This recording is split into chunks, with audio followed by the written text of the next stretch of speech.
Welcome back. Today we are talking about UFC 322.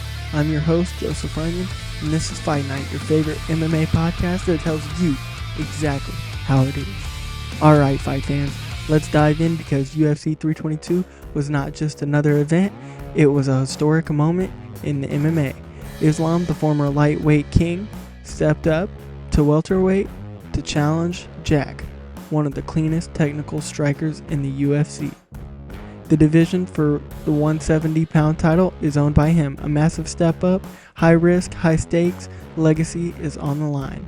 And the question on everyone's mind was, could Islam's wrestling and suffocating control work on bigger and stronger welterweights, or would we finally see him exposed outside of lightweight?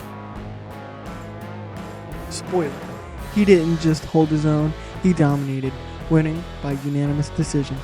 50-45 across all scorecards and becoming a two-division UFC champion. Let's break this down. Going into UFC 322, Islam was already riding a legendary streak. Most analysis put him under number 1 or number 2, pound for pound, depending on whether you rank him over John Jones. He had defended his lightweight title multiple times, beat elite strikers like Oliveira, and proved he wasn't just a grappler. The guy could strike, kick, control distance, and adapt to any style. But moving up to welterweight, that's a whole different animal. Jack Della isn't just a puncher, he's a nuanced striker. Heavy body shots, great counters, patience under pressure, and most importantly, he has shown really good takedown defense, at least against welterweights. Round 1. Islam came out calm. No rushing for an early takedown. He actually used his striking to set a pace. A couple good clean calf kicks, a sharp jab, and then you guessed it, a perfectly timed double leg takedown right at the 2-minute mark. Once it hit the mat, it looked familiar. Body lock, wrist control, chest to chest, pressure. Jack wasn't panicking, but he wasn't escaping either. Islam was making a statement. Round 2, Jack tries to stay long. He pumps the jab, throws some body shots, but Islam just reads him. You could see Islam absorbing the timing, waiting for Jack to overcome it. Then he does what champions do. He mixes the levels. Feints a jab, shoots a blast, double slams Jack to the canvas. Crowd goes wild. On the ground, Islam didn't hunt for a finish. That's important. He hunted for dominance. Top mount, side control, back control, constant pressure. A miserably slow round for Jack, but a tactical masterpiece for Islam. Round 3. This was Jack's best round.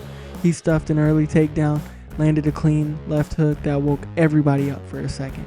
But Islam didn't panic. He adjusted, pulled guard against the cage, scooped Jack's leg, and dragged him down like it was wrestling practice. That's where we saw the difference.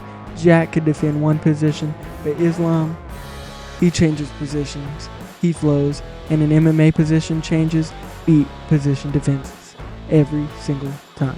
Round 4 and 5, Islam was cruising. His cardio at 170 looked better than it did at 155. He was lighter on his feet, sharper, more fluid. He controlled the final 10 minutes of the fight and never once looked threatened. By the end, Jack's face told the story. He wasn't beat up, he was dismantled. Final score, 50-45, Islam, two-division champion in the UFC. He never chased the takedown, he waited until Jack committed to a strike, and then he used the momentum. He used the kicks, jabs, just enough to disrupt Jack's timing. He applied controlled suffocation, no risky submission attempts, just position pressure and domination. With this win, Islam became a 2-time division UFC champion, extended his win streak to 16 straight time, the all-time UFC record. And that's all for today, fight fans.